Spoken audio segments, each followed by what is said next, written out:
तर मंडळी आज घरी बनवचे होते चकली म्हणून संध्याकाळचा लागणाऱ्या सामानाची लिस्ट घेऊन मी आणि माझ्यासोबत होते माझे काका ते आणि मी आम्ही एकत्र येलो. त्यानंतर लागणाऱ्या सामानाची लिस्ट काढून दुकानदाराकडे दिलंय. सगळा सामान घेतलंय की नाही बघून आम्ही घरी येऊन निघालो.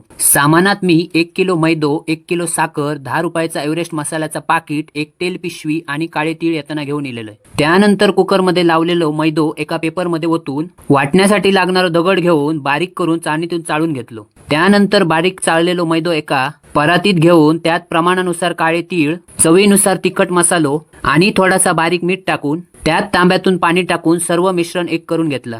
चकलीसाठी लागणारा पीठ बनान तयार झालेला असा. 10 मिनिट थोडा वेळ तसंच ठेवून आईन चुलीत लाकडं लावून आग घालूक चालू केल्यान. थोड्या वेळानंतर त्यावर कढई ठेवून आतमध्ये तेल ओतल्यान आणि कालच ही कुडाळवरून चकली काढण्यासाठी स्पेशल मशीन आणलेली होती आणि यात आणखीन पण एक्स्ट्रा पॅटर्न असत. नंतर मशीन मध्ये पीठ भरून एका पेपरवर काढूक चालू केला. त्यानंतर आईन गरम झालेल्या तेलात एक एक सोडूक सुरुवात केल्यान. थोड्या वेळानंतर मी मशीन घेऊन गोल चकली बनवण्यासाठी ट्राय करत होते. पहिली जमत नव्हती पण आता जरा जरा जमता. चकली बनान तयार झालेली होती.